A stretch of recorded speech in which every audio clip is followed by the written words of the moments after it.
college. This is not the answer you were expecting, but I feel like there is one thing you need to do you're not doing yet. If it's podcasting, I'm already doing it. Okay, yeah, I was gonna say you have the voice of a radio host for sure. Yeah, the amount of like side quests I'm on it's insane. Yeah. My main quest was just to live life and eventually not have to worry about paying bills. I'll still pay them. I like the goal of just not paying them anymore. Just like, I mean, isn't that truly it though? Yeah. I don't know how much longer it's going to last because of AI, but I don't think I've paid federal taxes for like 6 years now. So I'm coming up on the Auto 7 audit thing where they're supposed to have caught you by now. And it's funny because everybody thinks of it like, oh my gosh, you're going to get this letter and you're going to get penalized and they're going to try to like take thousands of dollars. No, it's exactly like a hospital. You just negotiate like, hey, I'll pay you $50 a month for the rest of my life. It's better something than nothing.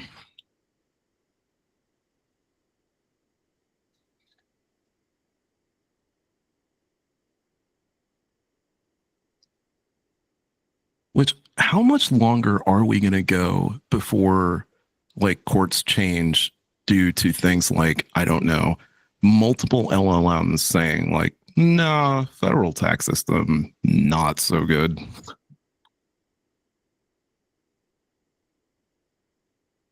Or just being able to use a model as your lawyer in court. I'm still kind of waiting on that one. They tried that. It didn't work. It didn't go well. Well, they used shitty models for one, right? Yeah, that was really like hate when people do that. 6 months ago too. Yeah, exactly. Like if you built up a really nice GPT-5 or like something with Opus behind it, yeah, that's good legal defense in my opinion. I don't know if it's unfair because, to be honest, like I would just slam a Perplexity space full of whatever the counter legal arguments were, right? And then carry that over to a GPT model, and then I guess it's game over at that point. Or like, does it even matter, right? If you're using a Perplexity model for the counter research for your case or to make your case, and you represent yourself in court, those findings count as documents, the same as any other internet documents. So, you know.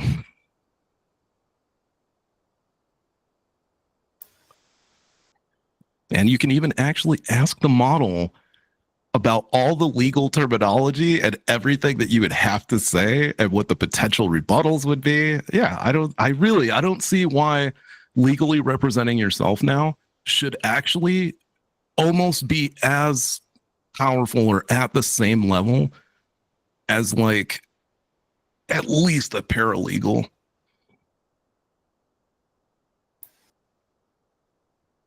I could get into my whole opinions here. Yeah, I mean, technically you can represent yourself. And I think if you wanted to use a model to help you, that's probably not disallowed. But what would be is if the model gives you bad info and then you look like a dummy in court, it's probably not the...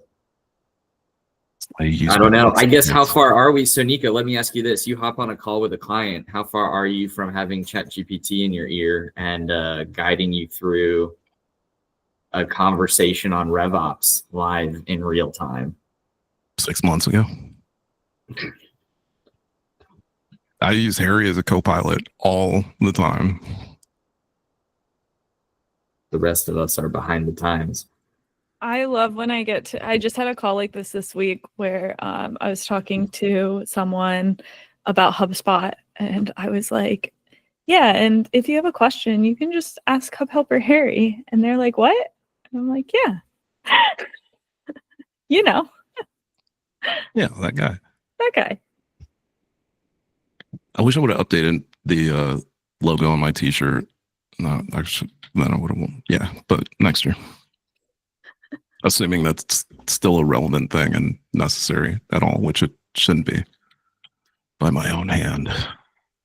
Speaking of all of the helpers out there, I know there's been a boatload of updates at Inbound, which was everybody here at Inbound? Is anybody not?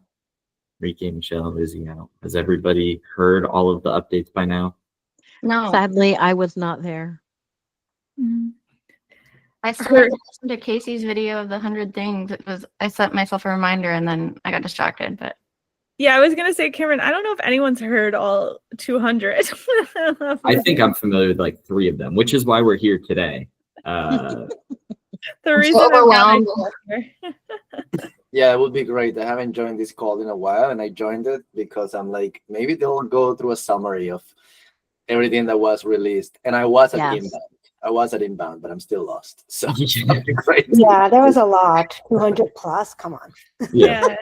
It's just Chris like, where do and you I- start? Because you want And to. every other word was AI, AI, AI, which kind of confused. yeah. Like, I still haven't figured out. The AI has not worked for me for workflows. It gets confused. Well, Casey, wasn't- that's... Oh, go I'm for it. sorry. No, go for it. I'm Deepa, and I guess I should try and get on a video if I can. Hi. I'm new to HubSpot, although I've been in the Salesforce ecosystem for over 15 years. So I am very apt at the newer AI platforms, but I wasn't an Inbound. But I tried to ask a question on the community about the 200 updates. I don't see anything in my free version that I have right now. I don't have a paid version. Does anyone know if they updated even the free versions or just the paid versions? There are updates in the free version. Hi, my name's Casey. This is kind of where I thrive. Nico's correct. There's not a whole lot that you get for free. However, the CRM enrichment isn't that included in the free one? It is. Yeah. So there were some, like, specifically for free, I feel like the biggest improvements were in the smart CRM, and now you can get enrichment even in a free HubSpot version. I don't think I have I used to be on a free one. I upgraded a couple months ago. My own portal was on a free version, so I don't think I have an example of that. But if you go into HubSpot and you go under product updates here, you'll see what's been released. And this is specific to your portal. So if you're on a free version, it will include the updates for like the free version. However, as everyone's saying in the chat, like they don't prioritize updates for the free version. Well, I figured, I mean, it happens in the Salesforce ecosystem as well, but I was so excited that I would be able to write some blogs and, but I can't because I can't see everything. So I'm just going to go the kind of talk about projects, I guess. It's, need to market myself out there. But thank you for answering. You're on mute, Casey. Sorry, I was just trying to remember how to stop sharing, and I have, 50 tabs and 30 windows open right now. I don't know. But I think that's an interesting discussion. And like, I see a lot of people in the chat talking about like some of the entry level accounts. I will be the ascending opinion or whatever, that I think there is a lot of value in the free portals, especially if you started with not having, like, I used my free portal for years before I upgraded. And to be honest, the only reason I even upgraded was because I became a solutions provider, and you need a paid subscription to do that. Otherwise I would probably still be in a free portal. So in the free portal, you can send like an email a month. I thought it was like 5, but then one. Yeah, they I changed it. talked to the sales guy and he said 1 email a month. Mhm. The thing is, I do want to become a partner, but I'm not quite there yet. So maybe in a couple months I can become a solution partner, because I know I have a lot of wealth and knowledge to bring to this. And I started my career working with small to medium sized businesses, and this is a perfect platform for them. So I just have to reintroduce myself into the ecosystem, because having worked with enterprise clients and very large consulting firm, it's nice to come back to the basics and to the ground again. That was not a very good experience. So, but thank you for listening, everyone. I appreciate it. And I know we've obviously heard of a lot of updates. There's more than I think any one person can really distill, unless you're Casey, who has probably at least seen most of them. Nico, 100 so far. Them all. 100 so far. We're doing the other 100 at 1:30 Eastern today. Ooh. So I got to ask then, because I know Data Hub, Data Studio's got a lot of attention. I don't know the best way for us to maybe break this down and show it, or Casey, how confident you would feel tutorialing or doing something live. I'm happy to share my screen if we want to like walk through just like breaking down Data Hub or Data Studio together. But before we like maybe do that, does anybody have any features they want to break down or see specifically, or anything specific that y'all are wondering that you'd like to have tutorialed? All right, go for it. Hi, I'd love to understand, because I have clients who are always on the fence with Ops Hub, like Data Hub. Now it's Data Hub, not Ops Hub. What, other than cleaning your data and dupes, did they really unveil at Inbound? It was kind of blurry to me. I'm sorry. Like the Casey, first and foremost, don't ever apologize for HubSpot being blurry. Inbound was a chaotic mess for me. it was wild. San Fran also. I'm like, where am I? I think I'm glad you asked. I'm so glad you asked. I feel like that's a common feeling, and I pride myself on knowing all the updates, and because they dropped 200 updates, I don't know all of the updates, which is an uncomfortable feeling for me. No, well, I just feel the same way. Everyone's like, where's the 200? I guess I mean, like, if that's like my whole bit is knowing all the updates and I don't, like, how is anyone supposed to that has like real jobs and doesn't just spend all day on the products updates page? Like, that's impossible. Data Hub was the confusing one. I got marketing and sales all phenomenal. Yeah. Marketing Hub in particular, lovely. Data with Ops Hub difference sounded good though. Yeah, so let's talk a little bit about that. I won't promise to have all of the answers on this, but we can take a look all together.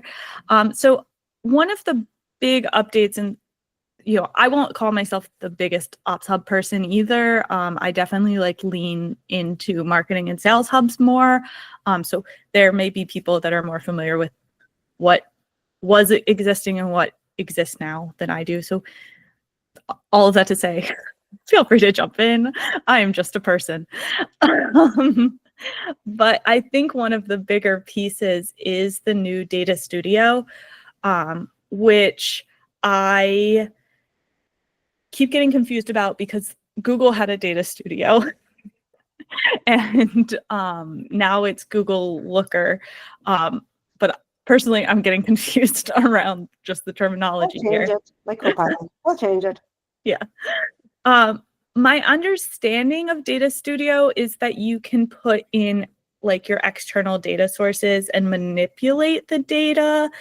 And part of why I think I'm getting confused by that is that's a lot of what Google's Data Studio used to do. So I'm not sure if I'm like putting that on HubSpot because that's what Google's did, or if I'm correctly understanding the tool.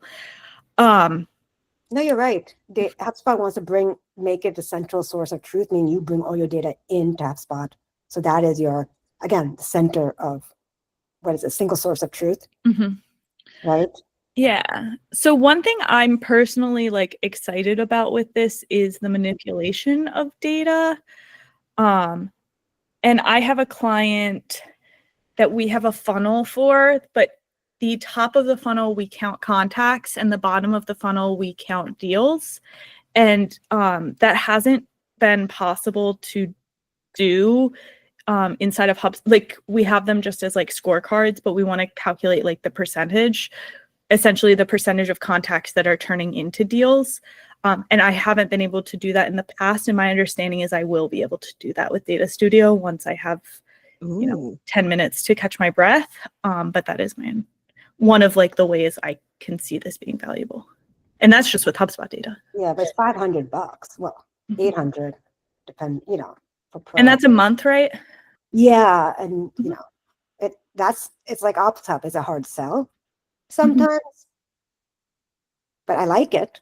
Yeah. The one of the benefits to what they're doing with Data Studio is they're turning HubSpot into more of a BI type of tool. So historically, if you wanted to do something like a complex data set, like Casey, what you were talking about, where you're really talking about cross-object reporting and conversion metrics, historically, that would be something you could do with something like DataBox or Power BI. But obviously now you're going outside of HubSpot. And so with data sets becoming more robust, they're turning Data Studio and data sets into really that single place where you can do the full gamut of reporting natively in HubSpot, which is pretty, I think, complex if you're not used to doing like data set reporting, but it's a really, really, really powerful way to start to measure the complexities of the customer journey.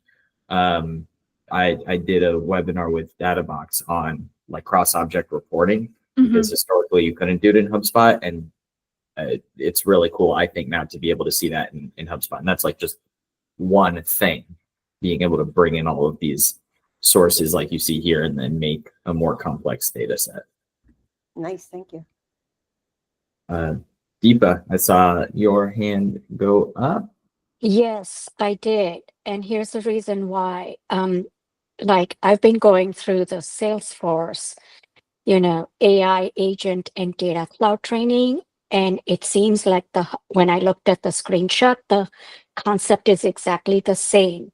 So what you saw on the screenshot is on the left-hand side was what they call unstructured data. That means you get data from PDFs, Excel files or images, and all that data is brought into the data set or the data hub.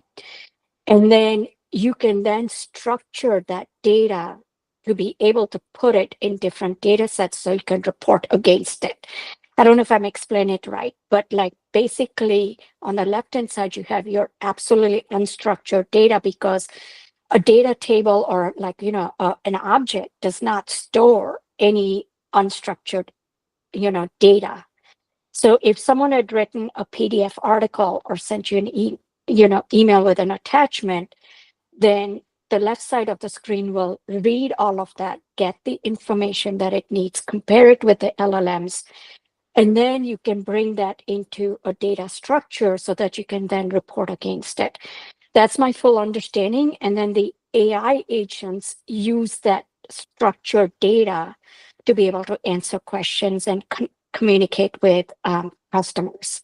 So I'm not so sure exactly where HubSpot is with that, but based on just what I saw, I think that's exactly the concept that they're adopting.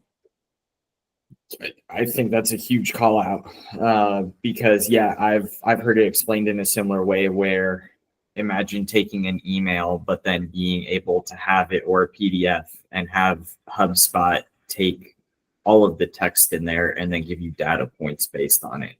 That is a huge resource that so many companies can tap into and leverage. I mean, to your point, Nico, Clay for HubSpot, basically, I think they're definitely moving more and more toward that. And so I know smart properties are now a thing, or at least a more powerful thing. I haven't had the opportunity to play with them, so I don't know if anybody here, Nico, Casey, or anyone else wants to try to showcase and maybe do a little demo if anyone has played with them. But that's something that is, I know, supposed to start to really get in the realm of what Clay does. And I'm really excited to explore that. So I'll open it to y'all, but has anybody explored smart properties yet? Or smart actions, smart columns? I'm just realizing there's a whole bunch of smart stuff that we can do now. Yeah, and I do agree with you. I haven't played around with it, but I agree with you. They're gunning for Clay, even though they said in inbound they used Clay to help inform their agent or assistant. Remember that? There's one of them. So yeah, but I've been told they're gunning for Clay, not by HubSpot, but other people. So that was really interesting you said that. Yeah, they're certainly not going to say it outright, but I'm sure that they look at the major app partners in the ecosystem, and then they make adjustments based on what's popular. So we've seen that with a lot of the apps, project management and process rules or smart rules, cloning.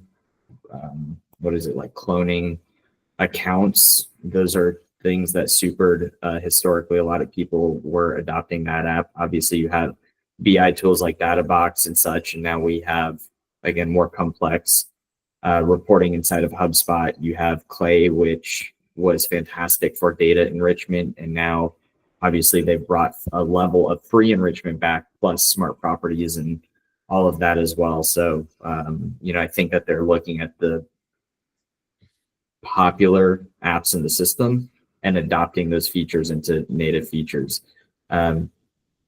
Nico, I don't know, Casey may have dropped out, but Nico, have you played with smart properties yet or looked at those? I have not.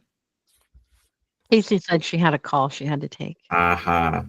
We use Clay because HubSpot still can't enrich email and phone. And those are the two most important things my clients need because they're spammy. So I haven't tried smart property. Do they use credits? Do you know? It says it does. God. I'll share my tab here. My fear is it uses credits and my credits. I think it does. Here it says data agent uses credits. I haven't looked into how exactly the credits work. I would presume it's going to be something to the effect of for every data point you're using a credit or something like that, similar to Clay. And here, when you're in the data agent, that's how you get to this feature, which I think you have to request the beta. I just went through this portal and literally requested every single beta. So yeah, this is like my sandbox, but you can see smart properties here. It looks like, I don't know. I don't know if it'll work because I don't have credits in the account, but I can try it and let you know. I just don't know what kind of property I'd create, but I do have credits and portals no one's using, including ours, personal one for the agency. What's a good example like of a smart property? Nico, any ideas? I'll try it. And I'll so like if you had if you wanted to do intent, right, and put that as a property, then you could use a series, like you could use a prompt on the smart property and say like, hey, take into account this, that, and the other thing, and fill in this property with the intended value or something based on whatever formula you want to come up with. Yeah, I gotta think of a good prompt. I'm bad at prompts. I'm terrible at prompts. For that, Let me give you so would it like update too? Like if, for example, their intent was like surging high for this one keyword, and then like later it changes, or would it update with that? And or like, could you set something like a smart property up if like their either like a lead score or their property changed, like that value there can like notify you if like it had an increase or decrease by a certain amount, like FYI? So I don't know if it would be through Data Studio or the agent, but I do know that you can use data quality tools to do that, where you can set alerts for specific properties and set an alert for when the value changes by a significant amount or not. Where did you say you did that through? The data quality? Yeah. Okay. A lot of these things are like, they're buried in there, unfortunately. I can't even find this thing right now, so maybe I just don't have it, but I thought that usually still shows it and it will just tell you like this is an upgrade. Yeah, data quality has a lot of really neat features buried in it. I know something that I found, this was before inbound, so I don't know how long it's been around, but deep inside data quality, if you go to formatting issues and then turn this automation on, there's all kinds of really cool stuff in here. You can have it auto capitalize, cool. adjust emails. This particular feature, I don't know if anyone else has used it, but I will let y'all know it uses AI to detect if a last name is present in the first name property based on whether the AI recognizes that it thinks there is a last name. So it's not I thought it would look for like, oh, there's a space in the first name property, therefore it's probably two separate names or something to that effect. So this one's a little tricky if you turn it on, but the rest of these are quite helpful for the basics of data formatting. This I love. Oh, definitely. Mhm. One of my clients has Ops Hub. They didn't realize it changed to data. They're like, do we keep it? Yeah. This was very timely, this conversation. Yeah. Are Yeah, some this features like within other products like Marketing Hub Professional or Sales Hub Enterprise, like within it, or is it completely separate? Completely separate. Because I know that, like, for example, like Content Hub, like you get a lot of that within some of that stuff, unless you want certain things like remove a watermark or extra features. But it's No, it didn't come with Content Hub. It's completely separate. no, I had to add it for like certain features, but like I still get a lot of those Content Hub like features within it. But then there were some things that it didn't have, so I didn't know if it was similar to this. One of my clients has Enterprise, Marketing Hub Enterprise, but they're like, no, you have to get Data Hub for all this other stuff, or Ops Hub, or whatever it is now. Yeah, which is really is what it is. Yeah, it is what it is. Yeah, I I don't. just don't want I to mean, like double down pay for something that was like already included for what you need. No, it's not included. Not this level of, data cleanup, data quality, and it's It's still okay. hard for people to understand data. Yeah. Clean data is so important for your AI efforts. Yeah, and that's where this could really help with a lot of automation stuff too. Don't worry. So- Somebody is working on a data quality agent. Thank you. Let me know, Nico, when it's out. So we have Ops Hub. Where can I find all this again? I'll share my screen. Thank you. Yeah, now that that's not in data quality anymore, or wherever that's buried. Oh, so are you talking about the cleanup that I was just showing? Mhm. Yeah. So yeah, you hover over data management, go to data quality, Okay. and then there's this one tab for formatting issues in the middle. And then this I see that. tiny little box that says automation. And then click on that and it'll open up all of the options. Goodness. Formatting issues. Yeah. 61,925. So my client has 57,000. I'm looking at it, 57,289 formatting issues. Oh, good Lord. My work cut out for me. Yeah. So I think something that's really important to call out to HubSpot's credit is, I know sometimes in the community it can feel like with these adjustments that, HubSpot certainly is going to try to get their pound of flesh, right? Obviously, formatting issues being part of Data Hub or Data Studio, like, hey, why do we have to pay more for it? I think it's worth calling out that there was a time in the past where you could export all the records, do stuff like this in Sheets, re-import, and then do it without an additional cost, or use something like custom coded actions. But I think that to HubSpot's really credit, what they're doing is moving toward a world where you don't have to be proficient in code, or you don't have to be like an expert in Sheets, and everything can be done with basic features and such. So I'm sure at some point things will continue to trickle down to like lower cost features, but it's pretty cool just to even be able to see things like this, where now I can just turn on data quality and have characters removed from names and such. This is pretty exciting, even though it's going to make me a lot of work, but that's okay. Do feel free to share on LinkedIn if you found value in this conversation. Make a post, tag us. We really encourage getting more and more people into these conversations so that we can grow and help the community. Want to just keep it open. Anybody else experience things? I can click through my portal and share stuff and play with stuff. We can break things live. This is like a sandbox account, so We can break things. We can play with things. Nico, anything you want to explore? Break it all. Cameron. I am just double checking one thing real quick, and if it tests out right, then I'll have a really cool resource for you guys. We'll stay Cameron, tuned. can I ask a question? Yeah. So this is all formatting, right? Like data quality is formatting. What about data input, actually making sure that, you know, the phone number is not placed in the name field, or, you know, like, what does HubSpot use for that kind of validation? That the data being entered is correct. Let me check the automation real quick. So, I think that's going to be a combination of things, but let me pull this back up.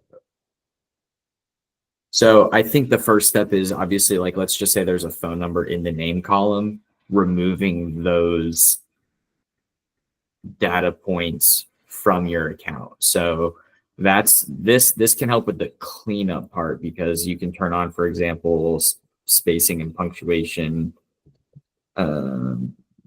extra spaces, random punctuation. I'm assuming that would catch characters. I don't know if that catches full. Like, it says punctuation, so I don't know if that'll catch numbers or not. But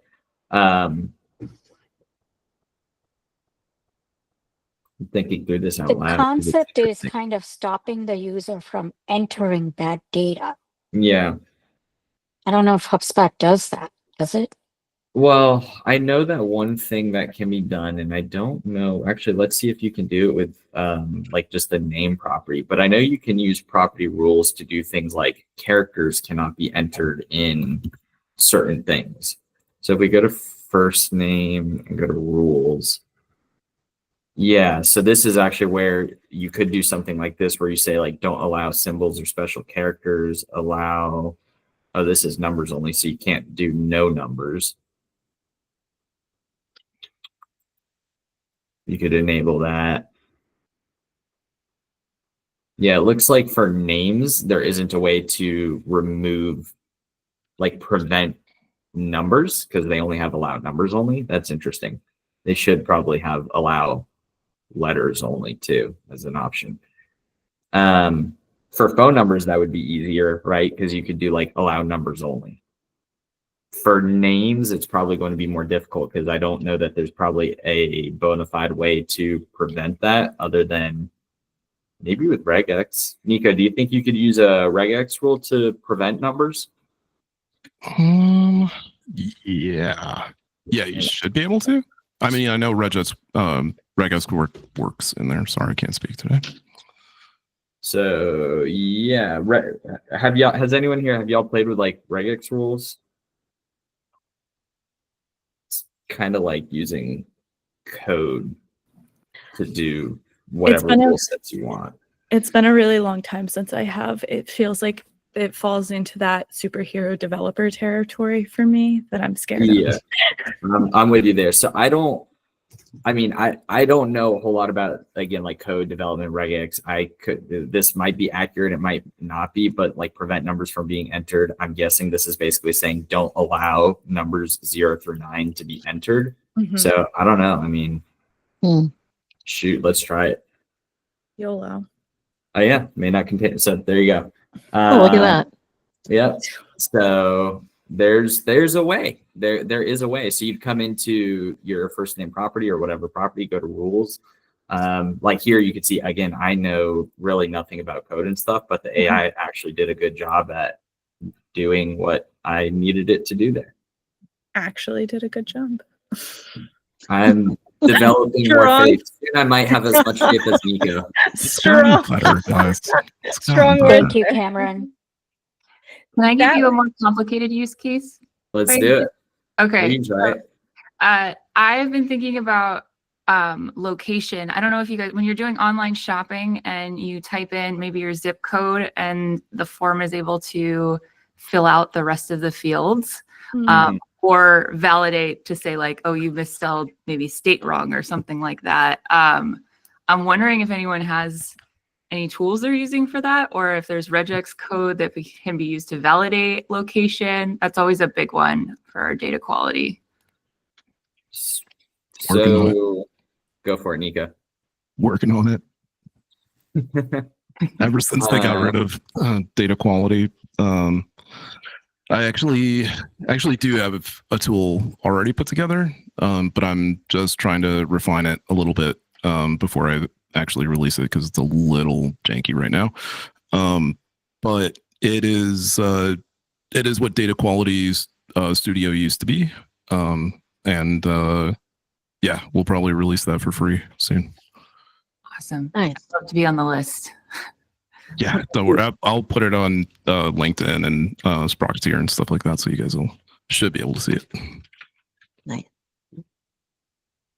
So this worked for abbreviations, right? So like AP isn't one, but if I type in AZ, it works. We can try like make sure that you state this should allow the state to be spelled out or an abbreviation. You mentioned also like the autofill part. I think, and Nico, you might know this, correct me if I'm wrong, but I think that's like Google like saves the info and then autofills, right? So Yeah, I think I'm not that deep into it.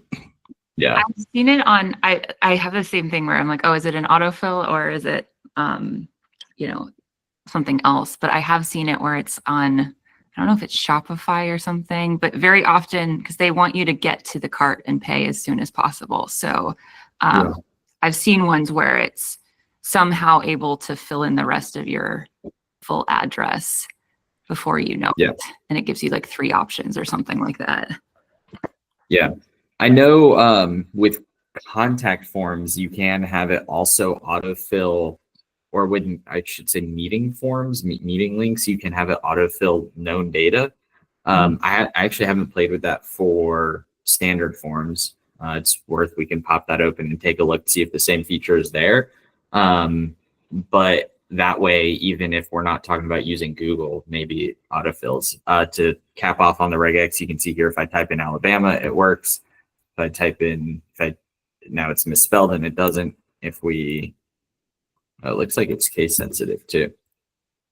So that's cool, right? So like in terms of standardization, yeah, you can do like more complex stuff. Like now I can type in AL or type the whole thing out, and then you can limit it if you only want it spelled out or abbreviated. So yeah, this regex stuff is like really powerful because you can pretty much do any type of rule set that you want. Yeah, that's really awesome. Thank you. Yeah. I haven't played with putting that property now in a form. I'm pretty sure the regex is still enforced. I know that there was a point in time where that wasn't the case. Like the form wouldn't pick it up, so they could submit something that was outside the rule. I think that's been updated, so it still carries through. And if somebody goes to it like a form with the property embedded, I think now that it will be enforced. Forms. Let's play with.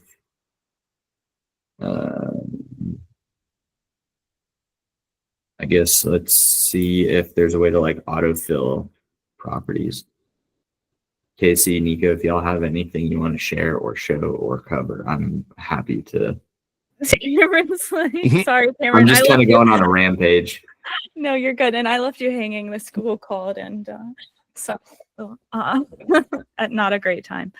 But did you? I heard you ask me about smart properties. Did you answer that, or did you look into that? I can share. We weren't really totally sure. Like, can you have it?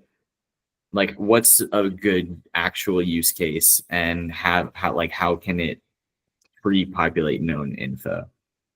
Do you mind if I take over? Yeah. And it looks like I don't think there's a way to pre-populate forms with known info, so that's probably going to be reliant on Google.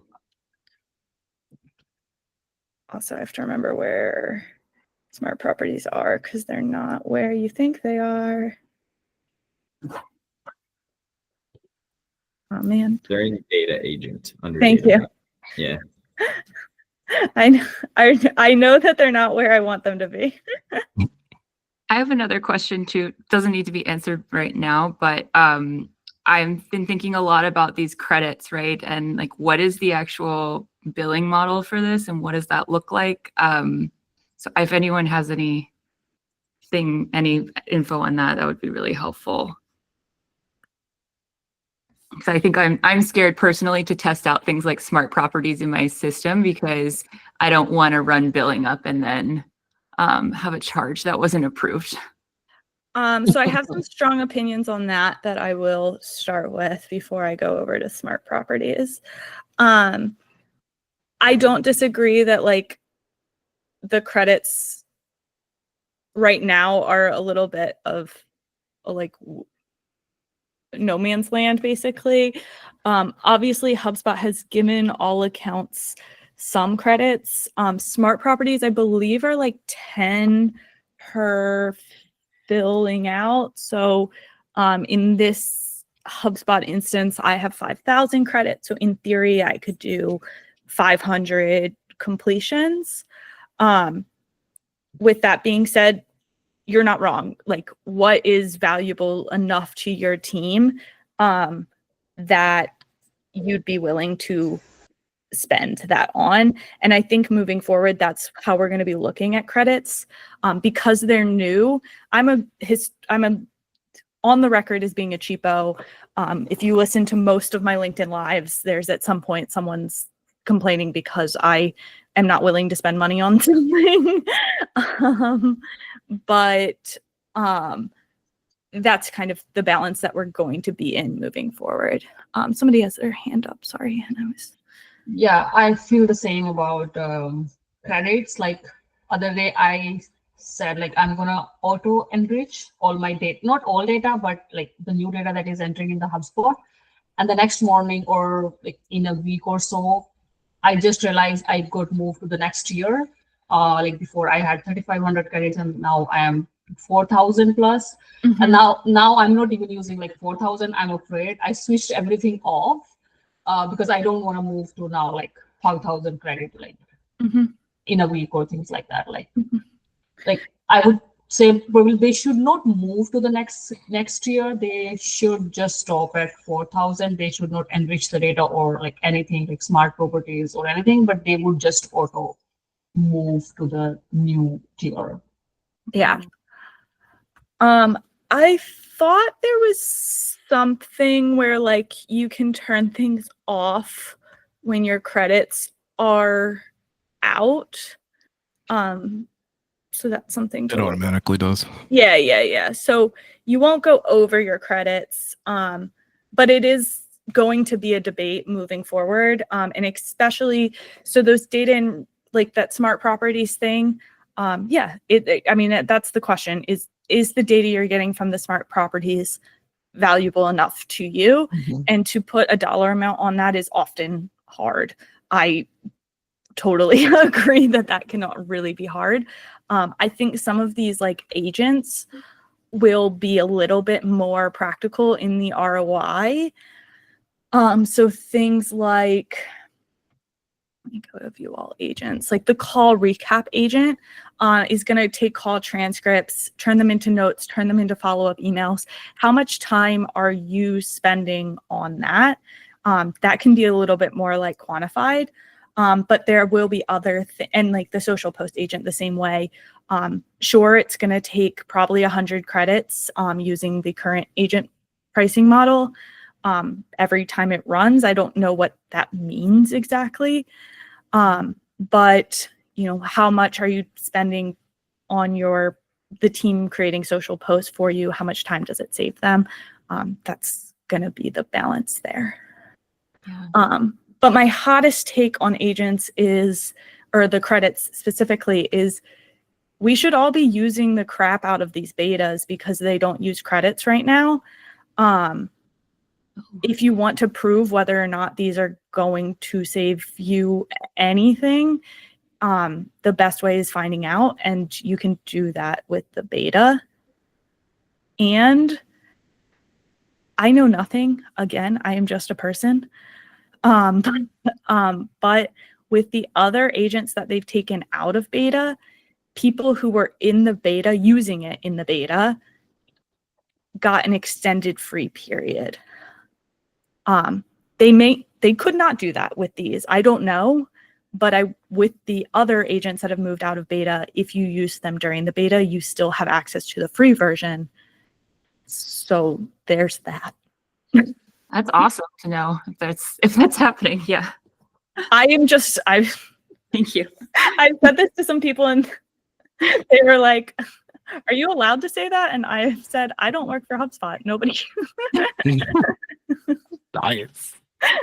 They benefit from more users who dive in and say good things about it. So I think especially with all the ambiguity around how this works and the impact it can have, I'm sure that the pros of the 12 of us diving in, I'm sure that outweighs the cons of us getting a little extra freemium time. Yeah. I'm wondering too, I think this is a larger, more complicated question. Like, what is the cost differential between using an agent? Like, how does an agent, how many credits is that maybe per contact or per action versus trying to use smart properties? Because I'm thinking too, we're probably going to be in situations where maybe we're asking an agent to do something, or maybe it's more efficient to use a smart property instead to fill in data. So I wonder, like, is there a chart almost of like how this all breaks down pricing wise and the things you might need to know? I just put a notebook LM project that I've been working on this past week that has literally everything that you guys want to know about HubSpot credits, how they work, Breeze AI, all the agents, how they work, how you set them up, all of it. So have at it. The notebook LM is a bit finicky when it comes to prompting. It likes to be exact because it reads only the documentation that I've put into it. So if you don't get the right answer the first time, try asking the same question a little bit differently. And it should have the answer, meaning you can't ask for like a list of everything that released at inbound 25 because that list of things that released doesn't exist within the data. But if you asked it, which I just tested it out, do the website docs speak to anything about features? Then all of a sudden it spits out everything that was listed as a feature on the website. So cool. Thank you. May not have everything. I'm working on getting like all the quote spotlight release data too. Casey, I don't know if you want to do it. If not, I'm happy to, but I was just playing around with creating an agent just for funsies to see what the process looks like. So here, you can share your screen. I was just going to say smart properties are pretty easy. They're in here.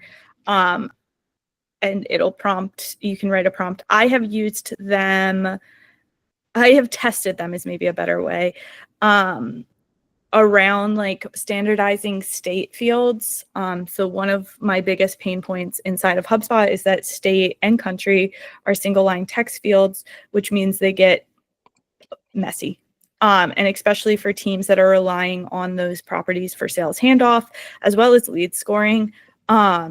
It can be a mess. I live in Maryland. You could do MD, you could do Maryland, you could do Mary dot, or you could just spell Maryland wrong. And it's basically impossible to really solve for all of those. So I tested creating a smart property to turn that, whatever the state field is, into something, either the abbreviated MD or the full Maryland, so that then when I go and route my leads or I score based on location, I can use that. That's a very simple use case. And is that worth the credits? I don't know. It depends on how important that field is to you. I can't like answer that for everyone. Personally, I use workflows to try to solve for that, but again, if someone just spells Maryland wrong, a workflow is not going to help you. The other smart properties they have templates for are new office locations. A lot of this stuff cross-sell, upsell interest, value propositions, things like that. This is mostly based on call transcripts, is my understanding, which is amazing. If your team is putting their call transcripts into HubSpot, I don't have a lot of clients that their team is, at least everyone on their sales team is putting their call transcripts into HubSpot. So that's all. And now, Cameron, you can talk about agents. Yeah. So I'm going to preface this with, I'm not an AI expert. I am basically seeing this for the first time, as probably most of you. I didn't even see really any of this at Inbound. So I'm literally like, Are you just a person? What's that? Are you just a person?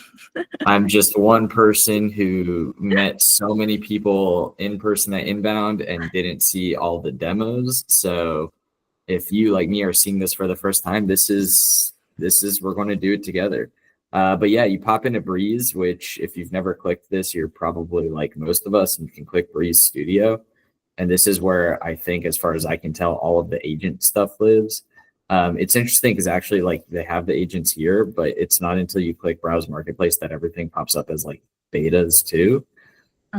Or these might be different. Yeah, Social Post, now you have beta. So you can click on an agent, add beta. Mine was actually initially grayed out, and it made me go into the settings and just enable a feature. But it takes you right there. But then you got to configure it. Instructions. It started. Yeah, cool. Time frame. I don't know. Last 90 days. It's got all this stuff preset, which we're going to skip over. We can't see your screen. Are you sharing another screen? Is it not? I can. Oh, it like froze. Oh, I see. Yeah. Is it? Oh, that's why it opened up in a new tab. That's bad. A tale is old time. Yeah. So yeah, anyway, here we go. Now it's going to ask us basically for a handful of stuff. So time frame, last 90 days, you can put in whatever makes sense. It's got all of this stuff pre-written, which I'm willing to bet you probably don't need to spend much time tweaking that up. I'm sure Nico begs to differ. What can the agent access? I mean, I don't know. I guess we could give it, or yeah, that's, you can't even really do anything with that, I don't think. I'm not even going to get into this, but I think this would be like, if you wanted to connect it with external data sources to be able to do stuff, then you could. So like, Nico, tell me if you're interpreting it differently, but like if you had project management stuff in Asana, it could ingest that data and then still give you the output based on that. Yeah, so like MCP connectors are kind of what it sounds like. It connects you. It's like having an integration, a chat integration to your data. So once you add an MCP connector, like if you added Notion, like Colin said, it's not that it would pull the data in. It's just that you have access to it. So you can now like give your agent specific commands that are like whichever ones are available via API, because it's basically how it works. If there's an API endpoint, then that's something that you can either read or use to manipulate data. You can also build your own custom MCPs. So I'm looking forward to HubSpot allowing for that. Would be awesome. But for the time being, yeah, if you were to like connect Notion and let's say Asana, then you could have it. You could build out an agent that does something like, hey, every time XYZ marketing email comes in that matches this, Notion campaign that we're running, then go create a Asana task and assign to XYZ person. Most of this is pretty baked in. Let's see. I don't know what. It looks like it's got probably pretty limited stuff here, knowledge vault. So I'm willing to bet here you could dump in like, okay, if this is a thing for deals, which it is, deal loss agent. It's interesting. It doesn't already have that connected, but there's probably, yeah. So you can see like there's a decent amount of stuff that you definitely would want to go through and like set this up because, for example, close loss date probably. to enter. Yeah, close and like the loss. reason this stuff is here is because like when you think about it, you're letting this agent loose on your entire CRM if you're allowing it to look at your own data when it answers questions, right? So this is more so like this is where AI ops comes into play and like what that's all about. And it's actually very much a marriage between solutions engineering or DevOps and RevOps. Kind of if you slam those two things together, it makes AI ops. And it's because, you know, here where you apply filtering, I do the same thing all the time when I'm like building out scripts. I'll apply filters in order to allow whatever the script or the agent is to fly through the CRM and go through data without like by ignoring everything else and only filtering and focusing on what it needs. So if you were building an agent that relied or was specifically looking for, you know, particular deal information that it balances against particular contact information or company information, you can add that drill down. And realistically, what you're doing is you're cutting down the amount of processing time that it takes for that agent to do its run. And I obviously haven't done a whole lot of the like customization of this, and we are at time, but I mean, you can see here the user interface is pretty much like building any other workflow or setup in HubSpot. Obviously, there's a little bit more in terms of just kind of clicking through stuff and playing with it and getting familiar with this. But then the output here is that, at least in theory, we can start to ask questions and then just be like, tell me this, and start to bridge the gap between all of the data in HubSpot. And then hopefully these agents just giving us outputs that we can bring to stakeholders. So that's our 5-minute playtime with the agents in HubSpot. I hope this session was helpful for everybody, or hope we all learned something new. Open request, please make posts on LinkedIn, share that these are a thing, tag us. You know, we want to have more and more people joining these conversations. Also, let us know what topics you want to cover in the future. You can suggest your own. You can schedule your own sessions if you want to host one. Which we're going to try to do more of if anybody wants to do kind of like a brain date style thing. Casey, anything to add? Thank you for all for joining. Thank you for joining. We're also working on getting the recordings somewhere helpful instead of just in my drive, which is weirdly not helpful. Yes. Well, thanks for having these guys. YouTube. Thank you all for joining. Bye, everyone. Great, Have a great week. Thank you. We'll see you all next week. Bye, everyone. Bye. Bye.